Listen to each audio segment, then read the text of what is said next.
game pretty similar to this last year against the exact same team.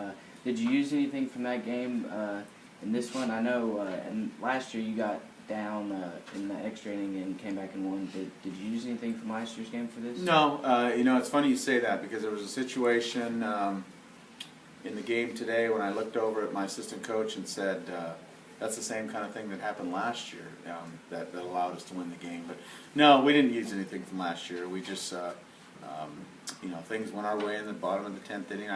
When I say overcoming ourselves, I mean we get the guy on, we don't get the sack down, the sack bunt down, and I compliment our guys because it's been easy for us to deflate a little bit, especially how things had gone there from that 8th inning on, and but we stayed with it. We stayed with it, and we got rewarded for it. Speaking of deflating, Western Kentucky scoring that go-ahead run in the top of the 8th, what's it say about your group that they're able to kind of, they could have very well gotten down saying, well, they just scored an extras, and that could have been the end of the thing, but they did get runners on somehow in the bottom of the 10th. What's that say about this group? Well, I mean, I think this group is, it wants to be successful. It's us continuing to do the little things to make us successful. That game could have been a lot easier for us. It might not have been as dramatic as a win if we take care of some little things throughout the game. And I've been stressing that a lot to them, is the little things throughout a game that lead to big things. And just like, you look across the field in Western Kentucky, there was little breakdowns there in the 10th inning that allowed us to be successful. So, like I said, we were rewarded today. I'll take it. I don't know if we were deserving of it, but we'll take it. The base running errors, what goes to explain that, and how do you address that going forward? Well, it's just it's awareness to to what's going on before you, and the guy had a good move, and we knew that, especially after he picked off the first guy, and it was the technique that we weren't doing that was allowing them to be successful in picking us off. And if it happens once, okay, we can take that a little bit, but it shouldn't happen more than once because we need to recognize that and put a stop to it. I know it was a couple hours ago, but what did you think of Andy Cox's performance starting off the game? Andy Cox is, I'm really proud of how he's growing up. I took him out of the starting rotation this week, and it wasn't because he's been doing bad. I just think there's some things that I want to slow it down for him a little bit, and I want to put him in some situations where he can have some success. But I've seen a real growth in Andy Cox, and I'm saying that from when I first saw him in the fall. I mean, when we recruited him, we liked him. And in the fall, he was a little timid at times. His command wasn't very good. It's not about his command now. It's about just executing pitches in better areas. But I was very, very happy with his composure today and how he jumped ahead and how he stretched his zone when he got ahead. Coach, you guys have been being a lot this season. What's the view of that around the clubhouse? Taking a pitch, is that worth it, just a little thing to get somebody on, or how do you guys view that? Well, it's no different than getting a base hit. And we're not going to intentionally try to get hit, but we're not going to get out of the way of the pitch either. And I know it makes it tough from opposing pitchers because they know if they come too far inside that our guys aren't going to get out of the way. And I know as a guy from the pitching standpoint, if you know guys will do that, you get a little timid on coming inside because you don't want to just give up free 90 feet, free bases. And that's part of our offense, and it's a big part of our offense. It creates rallies for us, and it's no different than a guy hitting a line drive into the outfield. Is that something that's talked? Because, the natural reaction, obviously, get out of the way. Do you guys, work on that at all, just turn them back? I don't know if I say we work on it. I just say that we don't try to jump out of the way. And it's probably something that our guys do have to get a little bit of a mentality to, because the tendency is to get out of the way. That's what they did probably their whole life in high school, and now here in Tennessee, they just turn into it a little bit. So. On the Cessna homer, it kind of kick-started their offense. They hadn't scored for, I think, the first 14 innings of the series. Was it just a bad pitch? Yeah, Matt threw a changeup up, and he made him pay for it. And Matt is one of our hardest workers on the mound. The game isn't rewarding him right now, but I think that he's trying too hard to have success. And like I told him the other day, I'm not going to quit on him. I think his future is going to be bright here.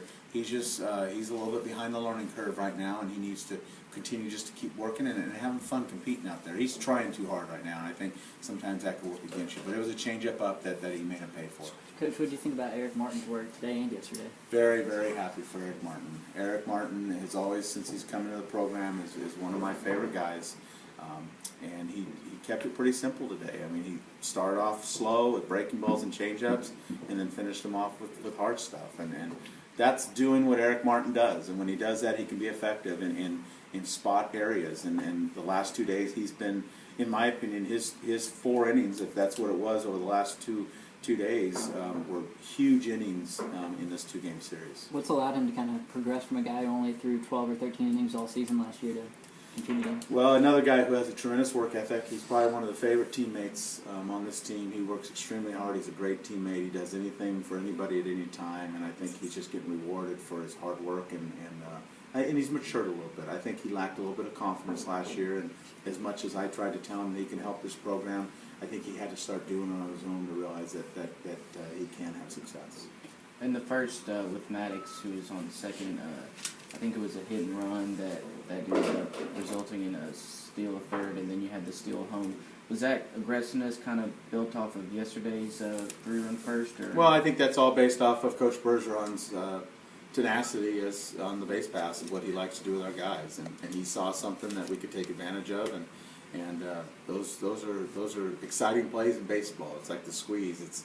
It's an exciting play, and it was good to get us off the mat early. I think this team feeds off of having an early lead. Unfortunately, we gave it up late in the game, but for the inexperience and the youth that we run out there, it's important for us to get a lead, especially for the pitching staff. Coach, beyond today, I'm also doing a little notebook story previewing your SEC opener. I know you've talked about in the past wanting to set a lineup. Is that something you're going to be closer to heading into SEC play with Wormsley jumping in there, Hauser and Bennett behind the plate? What are things? I think we've pretty much shown what we're going to do. Versus a right-handed pitcher, I think we've got a pretty set lineup, and versus a left-handed pitcher, we've kind of shown that Wormsley goes in there, and we choose between Lee, Vizcaino, and Jackson, and whoever's swinging the bat better. Stewart right now stays in. So I think we've kind of settled a little bit. I think you're going to see probably a little bit more of a platoon between Bennett and Hauser.